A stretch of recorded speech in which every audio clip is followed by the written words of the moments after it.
Here we are with another winning list video. And today we're talking about Thousand Suns Cult of Magic detachment that our player Brett Smith got best in chaos at the Sheffield UKTC Super Major. So fantastic effort. Where did you actually place? Was it?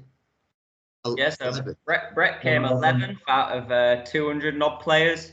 4-1, losing in the final round to Josh Roberts. Josh Roberts is an England player who wins Super Majors regularly, so no shame in losing that. Still got 86 points, I believe, in the last round as well. So 4 wins and then lost in the last round, so we thought it was worthy of a winning list video. So yeah, cool.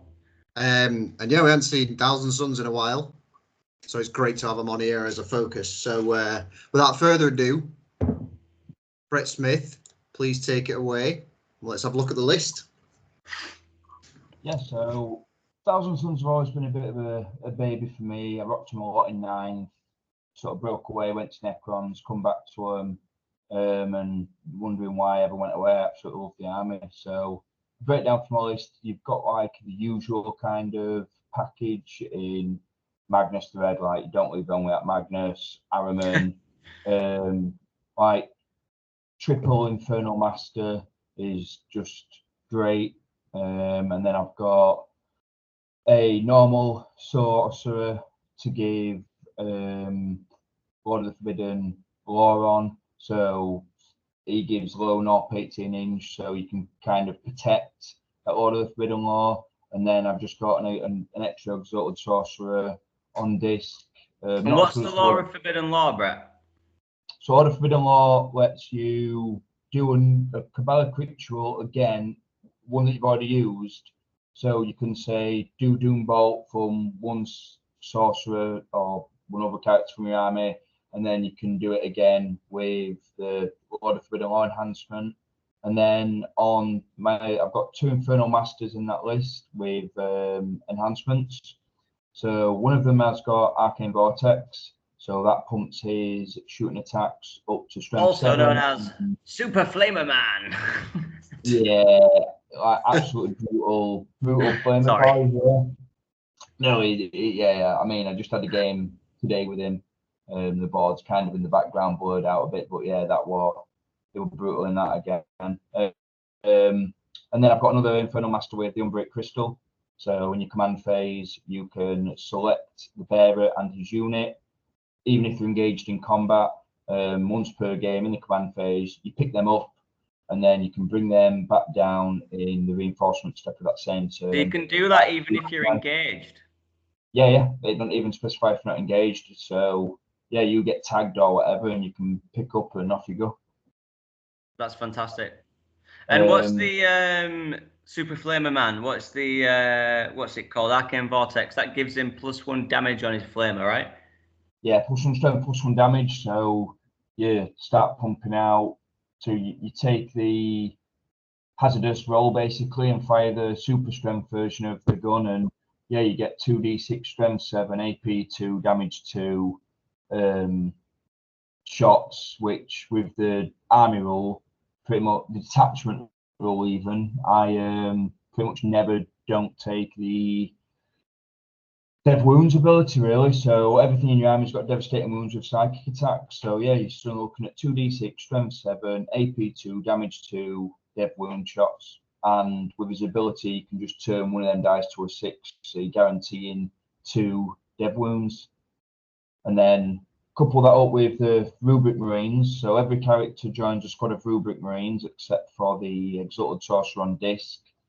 So then you start getting rerolls to wound through Rubric Marines. So they've got Hand Flamer on the Sorcerer, Soul Reaper Cannon, Icon of Flame, and 3 Warp Flamers.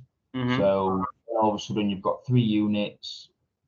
So the Infernal Master and with the Rubrics, you have a lot of strong Overwatch shooting and a lot of strong like torrent shots. Can you tell me why the Exalted Sorcerer on disc doesn't join a unit and all the others do? So what I tend to do with that guy is I leave him in reserve and I use him to be basically kind of a bit of a suicide unit, but he comes on, gives me line of sight, which then lets me use the warp sight stratagem basically to get indirect and ignores cover on a large portion of my army, so I can pretty much stay hidden with a good chunk of my army and then still kill the key units that I need to kill, because he's movement 10, so he can come on from reserve, be 9 inches away from your enemy, and then you either use another unit or it does it himself, depending on how you want to do it, and then you temporal surge him, so the double move, and then he moves 10. So if someone's hidden behind a wall, basically you then fly around to see that unit, and then open up a big chunk of shooting for your army. Yeah, nice. And then the other part of my army list is just 2 Mutalith Warp Beasts. So they add they're just all round all stars. I absolutely love these. Oh, so good now they've come down in points. It's so tanky. They're tanky, they've got good damage output, they've got some mortal wounds, they've got a decent bit of combat in there, they enhance your Kabbalic rituals, so doubling the range. So everything that your army wants to do, or kind of... Do you normally keep, sorry Brett to keep interrupting you, but do you normally keep one of the Mutaliths near that lone up sorcerer as well? Yeah, so they can go around as a bit of a package. So it all depends on your opponent's army. So if you're coming against a combat pressure army, then he tends to sit back a bit, because my opponent will be coming to me, so I don't need the extended range from the beasts. Whereas if I'm playing more of a shooty sit back army, then he will be near a beast, so I can fire 36-inch out Doom Bolt, so I can like start double moving units from 36 inches away and just having like 36-inch bubble rerolls. So it all depends. What I'm against. But yeah, like Vortex Beasts, absolutely love them. And then the last one is just 10 cultists, really. So they either, depending again on the matchup, if I'm against a combat army, the speed bump screen, which gets me a CP, or if I'm against shooting armies, I tend to just kind of run them into an objective, and with the new map layout, people have to commit to come and kill the cultists, and at that point, I'm then got stuff staged for Overwatch, or I'll happily trade a squad of cultists for whatever they're coming around to kill them, because I'll trade up. Yeah, cool. Better there. I got a question. What's the kind of tactics behind the 5 min squads of rubrics? Because you see that across lists, like other Thousand Suns, you see it in CSM lists. Like, why are we looking at 5 min squads of rubrics? Like, why are they good? So rubrics are really good. I mean, they're my battle line, which in this new Prime Nexus battle line is really good. And so they're good for the Prime Nexus in different ways. You've got secret missions, so they're good for my secret mission plan, or they're hard for my opponent to do a secret mission when it's kill the battle line units, because I have 5 of them. With them being battle line in the Prime Nexus, they can get stuff like being able to advance and do actions, fall back and do actions, depending on what the mission pack is for tournaments or whatever. And then with with their innate ability of having full rerolls to wound on units that are opponents' units which are on objectives I don't control, it just puts the damage output up so much for like the character. Oh, we've lost you there. A bit of connection issues here. Yeah, seem to have lost Brett there. But as well with the 5-mans, it's just good for spamming Cabal points as well. So obviously the more, I think rubrics give you 1 Cabal point for every unit you've got. So that's why you don't seem to tend to get units of 10, because if you can have units of 5, you're getting more Cabal points, more sorcerers as well that can do stuff for your army as well. Yeah, So we seem to have got Brett back in there now. Yeah, sorry about that. I went a bit laggy. No, it's all good, mate. It's all good. Do you want to move on to the first round then? See who you had first round. Let's do it. So round one, we had Leads of Votann, Oathbound detachment. This was on the first, obviously, round one, UKTC. So Terraform and Swift Action. So Terraform, you get, you go and do an action and it's terraformed for the rest of the game, even if your opponent takes it off. You get 2 points, don't you, per terraformed objective? You do, mate. Yeah, you get 2 points per objective that you've terraformed each round for the rest of the game. So what was the score on this one, Brett, then? So this one was 97-35 to me. So a very big win. Very good start to the tournament. We've got a pretty standard Votann. I mean, Votann are very, there's not a lot of variety in the list, to be honest. Let's be honest with you. I actually can't see on this list any of the infiltrators either, with the new unit, which is massive. No, the guy didn't have any of the infiltrators. No, that's a shame, because they're pretty important to have. Every army, I believe, should have access to an infiltrating unit, which is what Votann were missing. So this guy needs to get a unit in there. 2 land forts, 2 units of 10 Terminators, 2 units of Thunderkin, 2 units of bikes, 2 Sadges, and a Halfkin. So how did this come so easy to you then, Brett? So with the Votann being a bit more of a slow army, it started off with 10 Terminators on the board behind that sort of middle fortification or middle L building, which is the 2 separate ones. His 2 land fortresses were kind of behind that as well.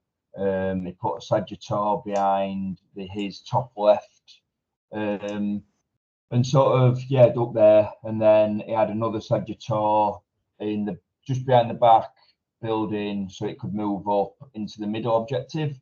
And I kind of so he could kind of try and come out of it, and then he had some bikes ready to just kind of do secondaries, and I just sat back. I went first, so I put a bit of pressure forward with the Mutalisk Warp Beasts going on to the 2 outside middle objectives, if that makes sense. The 2 no man land ones. So I left the middle open, and then I pretty much had staged behind my central double building fortification, like 2 squads of Rubric Marines with Infernal Masters, one being the one with the extra damage, and then Magnus was there. And then in my back home objective, I had another Infernal Master, pretty much like that. And then in my back home objective, I had another Infernal Master with some rubrics kind of actually in the building. And from the very point of that bottom building, just down a bit, there where you are, so there, that the 18 inches reaches right into the middle. So if you start trying to direct stuff that's getting onto that middle, and I mean, I ended up going round 1. I got cleansed and overwhelming force, so he scouted some bikes onto an objective, and I just cleaned them off. And then I cleansed on 2, so I used Warp Beast to cleanse, and then the thing is with Votann is I've found, like, when I play against them, they're very easy to manage. Yeah, very easy to manage. Because of the range of them and stuff, and the main weapons are the half guard, right? Yeah. So, once you've got to turn 3 and they've had to put the half guard down, you're sort of good from there, right? Because they don't move very much. Yeah. So you push your beasts out, screened him out a bit. And did he commit the half guard at some point to try and move you? So he didn't want to commit the half guard out in the middle just yet. What he wanted to do is I did all my moving, and then he ingressed in some Terminators at the end of his turn 2. So behind the left-hand side, new bit of terrain in the middle.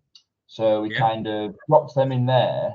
But I was still able to get line of sight on them with a Psyker. So I then pretty much made. So I'd bring it down this turn, and he'd moved the land fortress up. So he was thinking that I'd go for bring it down, kill the land fortress, leave his Terminators. Well, the Hearth Guards, sorry. And I was like, well, I'm just not gonna. I'll keep bring it down for another turn when I can commit a bit more, and I'll take this unit of Terminators that you've ingressed in for me to take.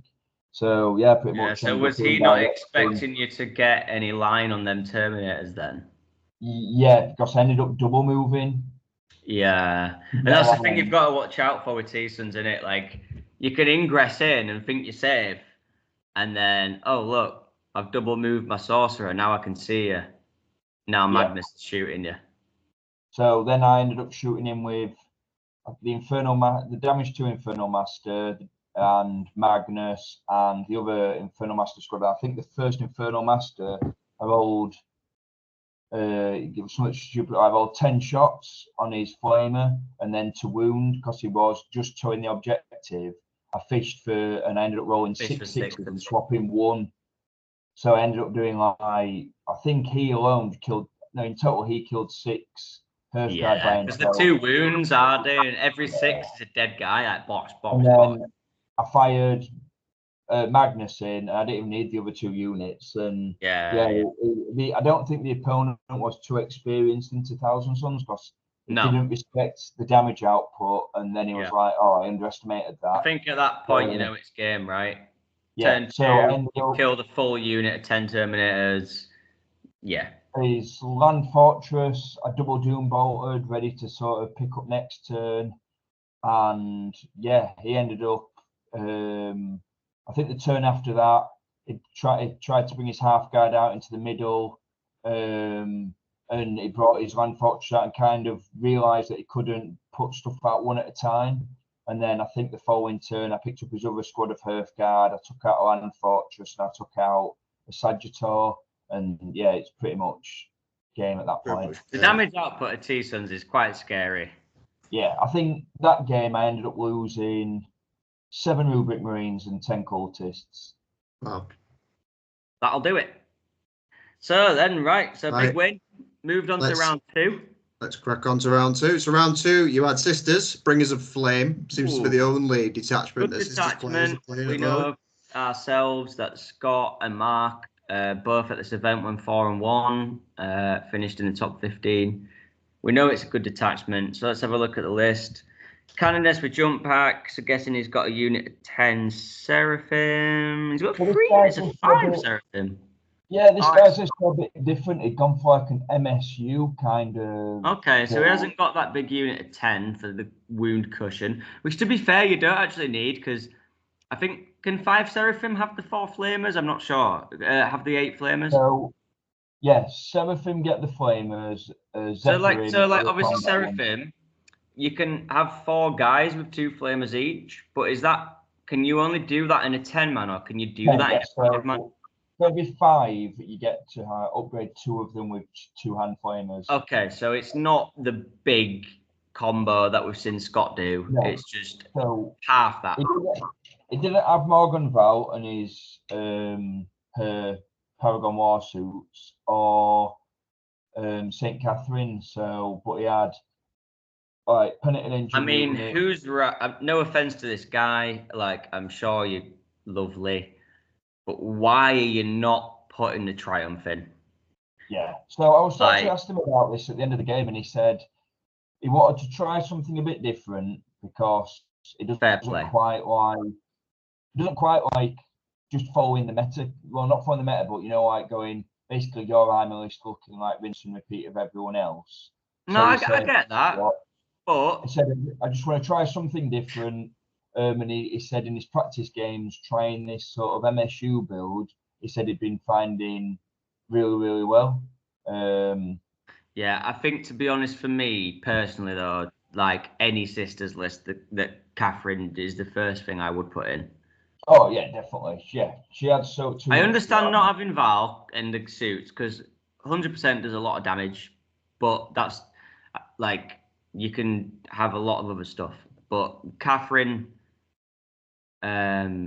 she just gives you so much. She just gives you so much. She gives you too much, yeah. So surprised seeing a Sisters list without her in. Actually, I think that's probably the first Sisters list I've seen without her in. Yeah, and I suppose it depends if they own them as well, I guess. It wasn't an include before, and she's suddenly become an include. It's quite a big model to have to sort of just build up and Yeah, No. 100%. I forget people that like this the is a fact game that where you they- have to buy models. Yeah, like you have to buy models and then you have to paint them. Yeah, that is true. It's That is a true. big- We forget that sometimes, don't we, when we look at It's a bit lists? of We're money, like, isn't oh, it? why has this guy not got the Triumph in? Well, he might have not wanted to buy and paint it within 2 weeks. So That's it. So for the matchup, really, with him being loads of sort of like 5-man strong sister squads, with short range like hand flamers and some combat units, with his castigators and immolator not really being able to, they had to really move around the board for my positioning. So I could choose where his tanks had to be for their line of sight onto my units. And then through using Doom Bolts, I'd pick up a squad of 5 sisters every time I pretty much used the Doom Bolts. That like 2 sisters units gonna turn. And then whenever he came to sort of either get a bit of combat or use a 5-man sister squad to score, or then shoot me with their flamers or do something, I always had a CP ready to overwatch. So one of my Infernal I was going to say that with his army building into Flamers, you are a Flamers army as well, so you can overwatch him first, and he's a toughness 3 model, right? So whenever he uses, if he wants to use the Seraphim unit, it's dying. Yeah. So, and that's what you're finding. Like every time he tried to push out or do anything, I was just there waiting to pick it up. And then as we go back to the Flamer Guy of Death, he ended up moving one of his castigators out, and I had I'd pushed my Flamer Guy out at this point, and him and his unit killed the castigator on Overwatch. Nice. From being on like what was the score on this one? So this one ended up being a 90-50 to me. 90-50. So, Brett, at this point, you've had a few practice games, you're 2 rounds in. Are you deploying pretty similar you've got it in your head how you're deploying? Yeah, pretty much. So because a lot of these maps are very similar, what I'm tending to do is stage Magnus and some Infernal Masters behind the 2 small buildings in the middle. And then War Beasts are kind of pushing up onto the. So I used a War Beast to push up onto like his safe objective in the top left corner of the map. So that kind of pushes up, sits on that objective. It's OC4 and kind of makes OC4 is nice as well. Can I just say? Yeah, because of how the building is set on the objective, people can't get many objective control sort of much OC on there. So we had some Dominions on there, and he had 3 of them on the objective. Yeah, I'm pretty sure you can only get, I think it's the 28mm bases. I think you can get 3 on the on that corner if you're defending it. So OC4 that's if you go up against the wall as well. Yeah. So OC4 is really good because it means you don't only contest it, you actually take it off them, and then like they have to commit something, and then like also if you get storm hostile objective or something like that, you could just walk your beast on there and score 4 points. So I ended up pressuring that with a Warp Beast, and because he'd put his sisters up against the wall, I think first time we moved on it, I took him off it. He moved his gills up to the wall, shot the beast didn't die, ended up being quite tanky really, and then that ended up shooting and shooting some stuff that were around there, but charged the unit that was against the wall. So I think it was 5 Dominions, and like it's got 15 strength 7 attacks, so it pretty much pick them up. Yeah, because as well you've got to actually push them up against the wall to get the free OC on there. Yeah, it's a really tight, like they've done it purposefully, so you can't just park loads of OC on it. You can't just sit behind the wall and go. Yeah. And I like that. I like that because it makes for a more interactive game than just, oh, I can park 10 OT2 models on this objective behind a wall and just chill. And it's like, no, you can get 3 models on there, pal. Yep. Yeah, it's easy to lose. Pretty much from that centre building again, I can push out into the middle, or I can sort of, I had a warp beast just towing onto this bottom right objective, so that had me with 4 OC on it, and then if he then brought anything down to try and contest that I do anything, I can just step out from them ruins and see him, and from the middle, and just the warp beast goes around there, or the units that are in the middle just kind of walk out. And no, I find it really interesting. So like, you used your warp beasts to push out onto the outer objectives, really, to contest and basically make him use the chaff and the screens and stuff, basically. Yeah. And Yeah, because the only thing I was really scared about was like maybe him having to put a couple of castigators into the warp beasts, because they are fairly tough. It didn't have tough, mate. They're so tough. Like, yeah. It didn't have the sort of Val and her paragons, so like, well, I don't. I mean, as soon as you see a sisters list that doesn't have the Triumph or Val and the Paragons, you're probably going to be okay as long as you stick to your game plan, because they're the 2 best units, in my opinion, in the sisters book. Like, and if he doesn't have them and you stick to your game plan, you're probably going to be all right. His big unit of sacrosancts that he had, they were behind the middle 2 buildings on his side, and he got an area denial, and he thought, right, and I kind of need to push for a bit of primary here, because this warp beast is starving me of one on mine. So are we missing them off the list then? Did he have 10 sacrosancts as well? Yes. So the dog martyr, I think, went with 10 sacrosancts. Okay. Oh, yeah. They're there, look.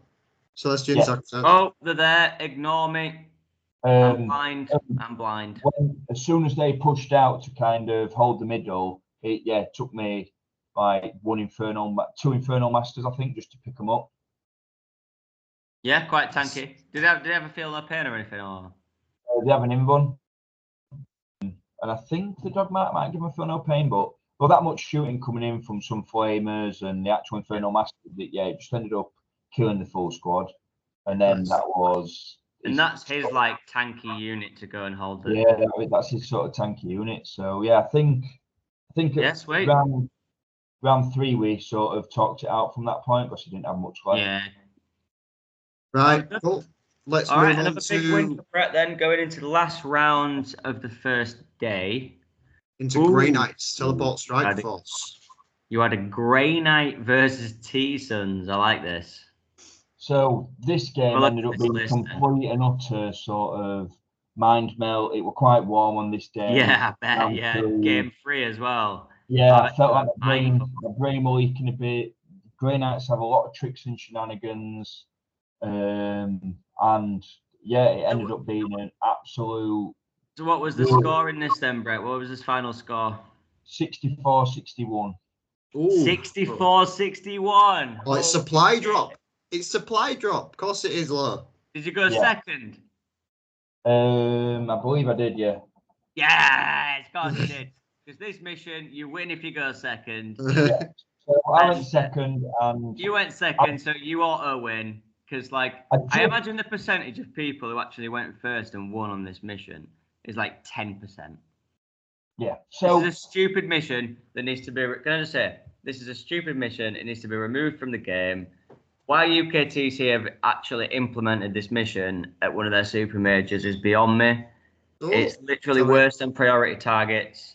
I mean, yeah, Elliot skipped around 40. That's how much. No, seriously, like, this is actually worse than priority targets used to be, because now you can deny your opponent 15 quite easily if you go second.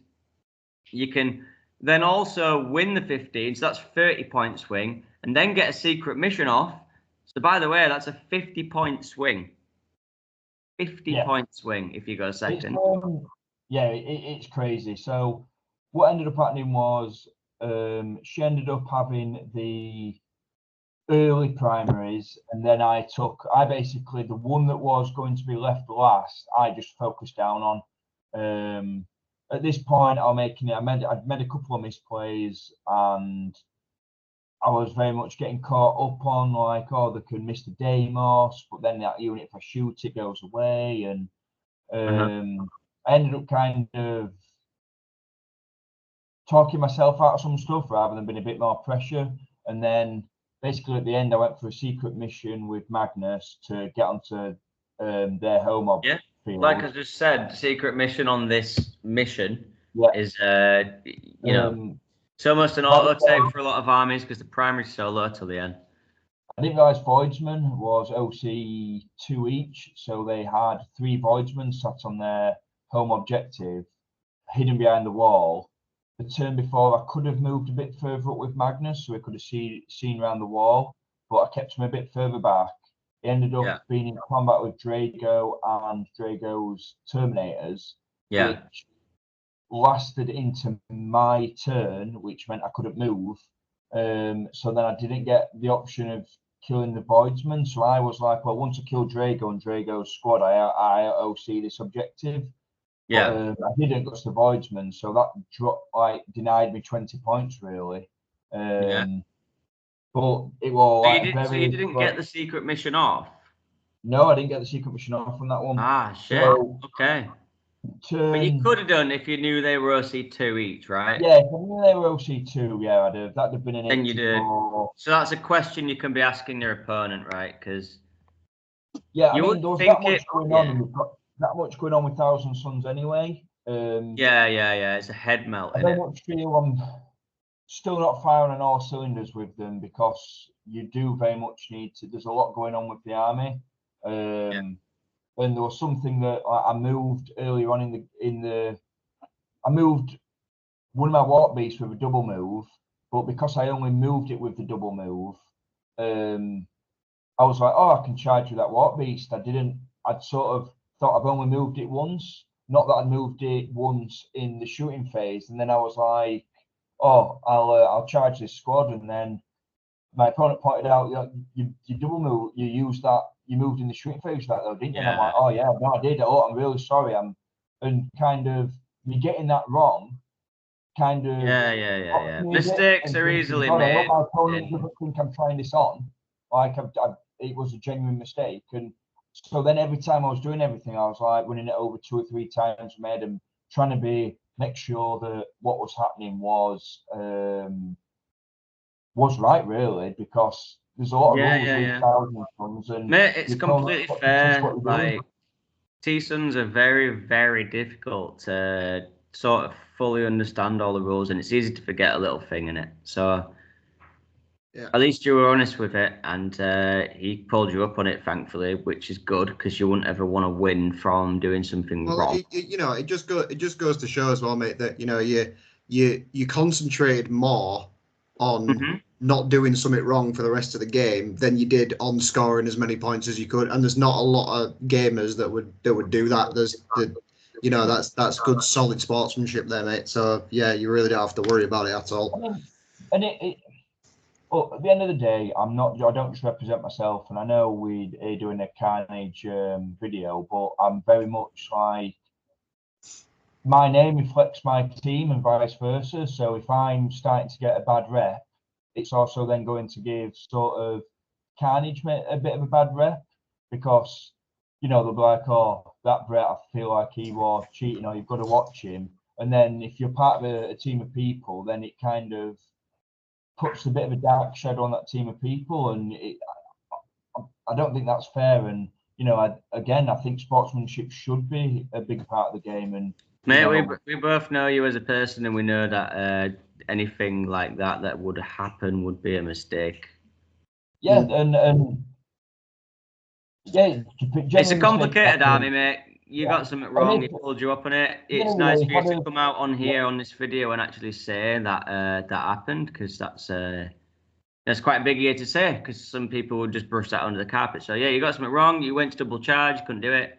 Double move and charge, can't do it. And pulled you up on it, and that's fair. Yeah. So I bet you as a person, I bet you were glad that he pulled you up on it, because I knowing you. I know that you wouldn't want to win from something that you've made a mistake on, because I know you're quite a proud lad. So Yeah, if I like to earn what I've got, if that makes sense. So no, if yeah, I'd 100%. if I'd have got to that, if I'd have got to that point and gone like, oh wow, that's actually changed the game by quite a lot of points, I'd have amended that on the score. So yeah, it was good that got pulled up and we actually got to play. It was such a good game. It was such a good close game. Yeah, close game. Close game. I think one of the things that you've got as a Thousand Suns player, which is an absolute amazing tool against Grey Knights, is a Nova army. I kind of think has this sort of tool for one specific other army. I've got a stratagem. It might even be called Psychic Dominance, and I get a 4+. So I pick a unit, and any unit targeting my unit with psychic weapons, their weapons gain hazardous, and I have a 4+ feel no pain. Yeah, this is the one matchup that you really want to use that strat. Nice. And you can use that on any Thousand Suns unit. So new Mutalisk Warp Beasts go from 5 up to 4 feel no pain against the stuff that matters. Magnus, you can be a bit more brutal with him because he gets a 4+ feel no pain.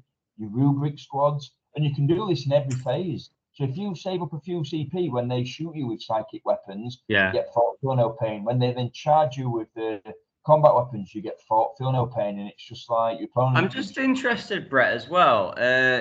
I've seen it loads before. The Sigil of Excellence normally, from what I've seen in the past, just gets slapped on the Grandmaster Dread Knight. I've seen it in 9th edition. I've seen it in 10th edition. This time we see it on a Brotherhood champion. So is that the fights first squad? Yes. So so it's fight first. If you charge it, it fights first. If you shoot it, it disappears. And if you move near it, within 9 inches, it can disappear. We missed. Insane. I looked at that when I saw the first index of Grey Knights, and I thought that is mad. And you can have a unit that you can't charge or shoot. And when you do charge it, it fights first and just kills it. So with having the 2 champions and 2 10-man Brotherhood strike squads, you can have that brick twice. So you can have can you have that twice? You can't have 2 Sigil of Excellence though, right? No, but if you're going into a combat army, they're not really going to have loads of shooting against you. So then when they're trying to get you off objectives, you've got fights first with 10 Grey Knights. So that's like 3 attacks each, strength 6, AP 2/2. And then they've got a 2-up armor save themselves. And no joke, mate. No joke. So it makes them tough. Would you okay, it was an even game, a good contested game. Would you say you won this because you went second because this mission shit? Yeah. But well done for rolling lower than your opponent and keeping it close and then winning. Yeah. So behind a bit on the primary, get his secret mission. And then I'm playing Grey Knight, so if they need to get rid of this. They need to get rid of this mission, in my opinion. I do genuinely think that going second has just a huge advantage, and I think everybody I spoke to at Sheffield over the weekend felt the same. So 3-0. Yeah, I lost because I went first on in that round, unfortunately, against Deathwing Knight Army. You're not bitter about it though, are you? Not at all. That's why I thought I'd bring it up. So 3-0, moving into round 4, day 2. Had a little sleep. Hypercrypt. The Necrons Hypercrypt. So this is an army that you've played a lot as well, Brett. You've done pretty well with the Hypercrypt as well. So I think you knew this army inside out, to be honest with you. Yeah, I mean, so going into this round originally, so you find the pairings out the night before. So we found our pairings out, and I was originally meant to be playing into Chaos Demons with Be'lakor, Bloodthirsters, and basically all the big Scarbrand and all the big demon stuff. So I spent like an hour of my evening learning demons because I've only ever played them. And then he dropped. And then I found out that he dropped. So I'm like, all right, okay. So got paired in the morning into Mark Combold. Probably got his second name Bromblehome, wrong. yeah. He's a renowned good player, plays for Dead Red Gaming. He usually finishes in the top 10% at most of the super majors with Necrons. He's a good player. He's Usually the top goes record 4-1. in the world at the minute. He's a very good player. He usually goes 4-1. So I remember coming over to your table. I'd absolutely railed my opponent in turn 4, so I had about an hour left on my round. I came over to your table, and I remember looking over at your table, and it looked like you were absolutely railing him, to be honest with you. Yeah, so there was an instance where I had a bunch of good saves, so we ended up. So I think like turn 1. Can't remember. Just let me check if I'm out first or second on this one. I think I came over, and it was your turn 4. Yeah, I went second on You this just one. looked at me and was like, "Yeah, I've won." So it pushed out a squad of Scarfek, hid them behind an L, one of the middle sort of line of sight through. It moved a squad of Lockhursts around so that they'd be able to get an angle next turn, and kind of then pushed with some Tomb Blades to both the left and right hand side no man's land objectives. And then I think in my first turn, I killed all the Scorfek which came out and all the Lockhurst which pushed out. He then teleported a squad of Lockhurst in his turn 2 into my backfield with the 3-inch deployment, shot my squad of Rubric Marines with the Infernal Master, which had the crystal, killed them down to the character, because I overwatched him, killed 2 destroyers. He used his Resorb, got them back, shot me, killed me down to my character, and then I then used Magnus to kill their entire squad.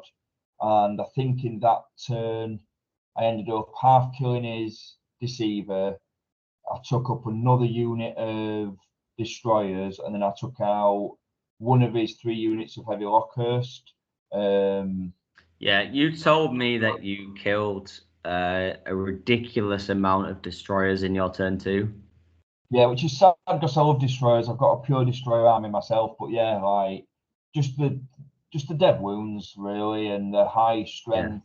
Like with Magnus giving me +1 to wound, and then yeah, it ended up just being I was just everything that I was looking at, I was sort of killing. Apart from his Tomb Blades, like believe it or not, the amount of stuff I fired into his Tomb Blades and they just would not die. What was the score in this one then, Brett? What was the score? So this one ended up being 81-55. So another very good win. So you've had very comfortable wins, other than the Grey Knights one, which was a bit sketchy, but you made it through. Yeah. Yeah. So then going into round 5, then 4-0 at this point, and absolutely killing it. Brett, by the way, doesn't play a ton of Warhammer. He comes to an event maybe once a month, and every single time, if it's an RTT, he 3-0s it. If it's a GT, he 4-1s it. He's one step away from doing that 5-0. Unfortunately, this time, we looked at the pairings, and he got Josh Roberts with his CSM Renegades. So Josh Roberts is on an absolute tear, as we know. He's #1 ITC ranked in the world, I believe. You're literally playing against the best player in the world at this point. GW rules writer. The best you can do is do your best. And do your best you did. I think it was 100-86, which is absolutely fucking incredible, by the way, Brett. Got 14 points against the best player in the world. Come on. Yeah. You did absolutely incredible. So his list is 3 Chaos Lords. One of them has the enhancement of Dreadweaver. I don't know what that does unless one of you two know it. I don't. Brett? No, I'm not sure, to be fair. No, probably extra attacks and strength or something stupid. Cypher, the Lone Op, a Mutant Occultist, 3 units, 5 Legionaries, 3 Rhinos, 2 Vindicators, which I personally love Vindicators, and I know Craig, who runs CSM in our team, has been loving them as well. casino cannons, but when they go off, they really go off. And then chaos with sustained, they're a bit more reliable as well. You've got 2 units of 5 chosen, a unit of 3 Nurglings just to be annoying, and that -1 to hit or a move block or something like that. It's really good. And then 4 units of 5 rubrics for the rerolling wounds on objectives. And in this detachment, do you get extra AP as well? Yeah, so Renegade Raiders, you get assault on all your shooting, and if you're shooting at an enemy unit on an objective, you get additional AP. So this is the game I'm really interested in, because Craig's been running a very similar list to this, and he did win. He went 3-0 at an event and came 4th, and then he went 3-2 this weekend, but he had some tough matchups. But he's running a similar list to this, and he was like, "How is Josh going 100 every game with this? Can you tell us how he's doing it? So how did he do it to you?" It's all about sort of staging, and when I was watching him play, I'm like, yeah, he's got his staging down to a T here. And we were talking about it we're talking about the game all the way through the game, and Josh were great, really. We were all just having all right, it's a high competitive game, but we were both being, well, real good gentlemen and being like it were real good sportsmen. So we're talking through stuff and what have you, and we're saying, like, he was saying to me, like, going into this, that out of the 5 rounds, this one's probably the worst map for me to fight his army on. And this game ended up sort of, I knew I was in the uphill struggle a bit to begin with anyway. And then when he rolled a 6 on his advance for one of his chosen units with Lord, I had 2 Warp Beasts on the top No Man's Land objective. I failed every save and feel no pain from one of his Vindicators. So that just straight up killed one of my Warp Beasts. And I was like, with 2 Vindicators, sorry. So I was just like, oh, right, okay, that sucks. And then he managed to charge the other one with his Lord and and his Lord rolled 4 to wound, which was just 12 dead wounds. So 12. Yeah, so I passed a few feel no pains. Did you get the salt? Did you get the salt? I'm joking. So with that and then all the other attacks, it just absolutely pasted that Warp Beast. And I think all the way through the tournament, I'd lost maybe 1 beast. And then I lost both of them. He killed 2 in a turn. In a turn, I was like, wow. So that took me off primary. It then meant. So do you think the difference? Sorry, Brett. Do you think the difference is that Josh sent for the beasts? He wanted them beasts dead. So Josh's game plan pretty much was, so with his list, everything's like OC2 near enough. So did he sort of know that he had to kill them beasts, though? Because if you lose your beasts, right, you've got no way of screening, pushing out, sort of thing. Did he just go for them beasts, sort of thinking, I'm going to fucking kill these 2 beasts?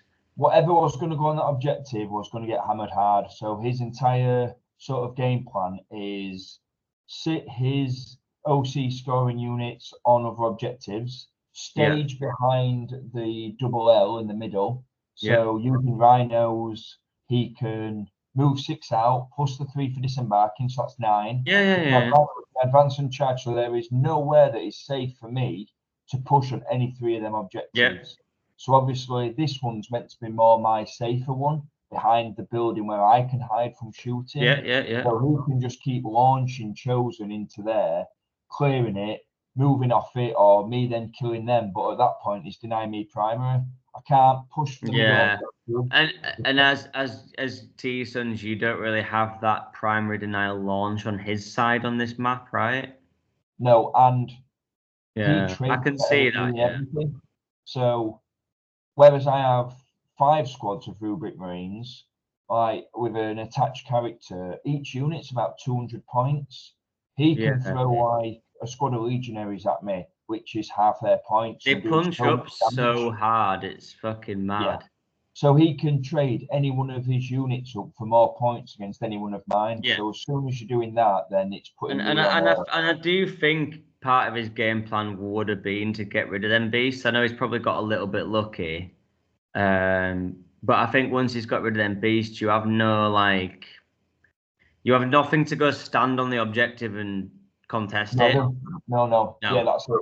So I think he has got lucky in the fact that 2 Vindicators killed a beast and the other squad had chosen with the Lords killed a beast. But I think that was probably his plan, where it's like, if I do kill these beasts, he is sort of fucked because he's not going to be able to. He was saying primary at all. He was saying that killing the 2 was like the best case scenario. He expected to kill 1, be tagged in combat with the other.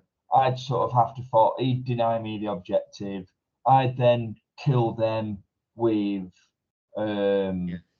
my units, and then he'd sort of be able to like looking at staging something else to then go in and kill the other beast. But as soon as he killed both beasts, he was like, right, that whatever goes on that objective now ain't going to be a problem. He just out traded you, I guess. And it's a bad one because the middle L, like on every other map, with it having 2 sets of walls, I can put bodies up against them walls and like screen him out from charging through and getting to me. Whereas on this one, I can't. So I can't even sort of stage behind that. I can't because he's got assault everywhere.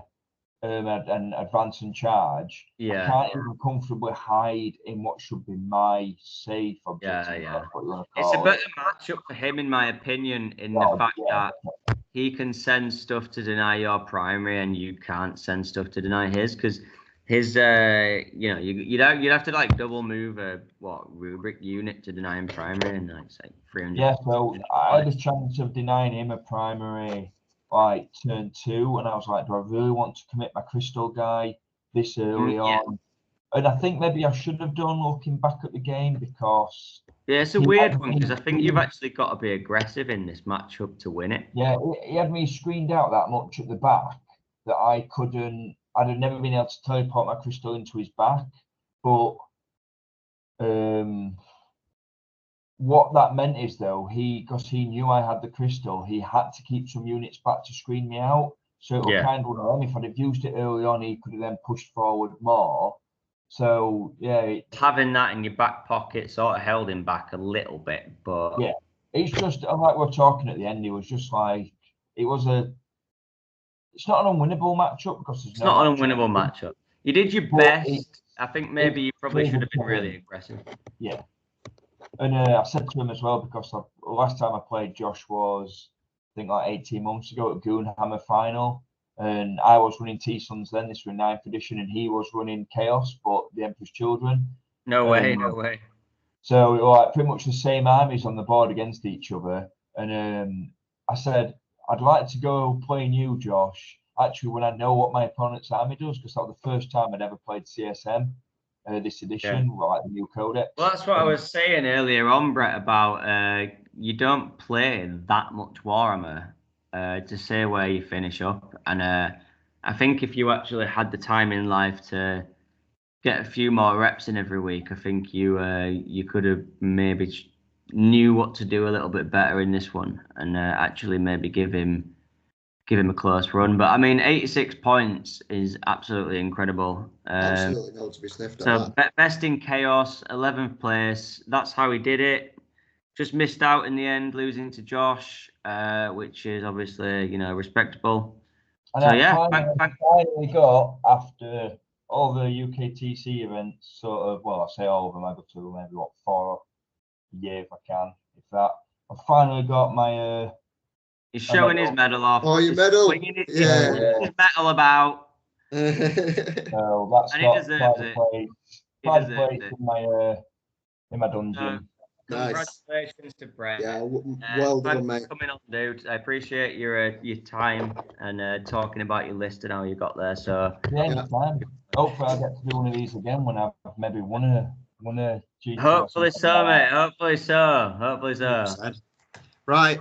Let's wrap it up then. So, yeah, thanks again, Brett, for coming on. Let me just get my I'm still drawing. That's why. Can we please get some? Brett, Can we please get some subscribers so I can get better software? Seconds. Would you change anything about your list? Would I change anything about my list? So, 60 seconds, go. So I'm debating whether dropping the guy on disc down to being a Zangor Shaman on disc, and then also giving me some Zangor Enlightened on discs. Does the Zangor Shaman let you do the indirect? Yeah, let's do the indirect. He's one less Okay, so you can throw him away for cheaper. That makes sense. Throw him away for cheaper and have another action monkey unit, basically, or action goat I would unit. do that. I would do that. That sounds good. So yeah, all right, Elliot. Yeah, crack on. Yeah. Finish it up. Wrap it up. So yeah, thanks everybody for watching. You can head to our website in the description where you can find our 40k flash tees by the tattoo artists from up and down the country that have very kindly designed the t-shirts for us. They get paid per t-shirt, so go ahead and buy one. You're supporting 2 local businesses and the Team Carnage. And then our up-and-coming events, on the 11th of August, we've got Crusade, not a Crusade event, by the way. It's a 40k event. And maybe it's in a Sheffield at the marketing Outpost. mistake by us, that. Yeah. And then we've got 15th of September, we've got the Leeds RTT at Leodis Games. So again, you can get your tickets for those in the link below. If you haven't already, please subscribe and drop a like on the video if you enjoyed it. And we will see everyone in the next one. You know what? Even if you didn't enjoy it, if you hate me, give it a like and subscribe. It takes 2 seconds. Let's do it. Right. Thanks, everybody. Cheers, everybody. Bye-bye. All right. Thanks a lot. Bye-bye.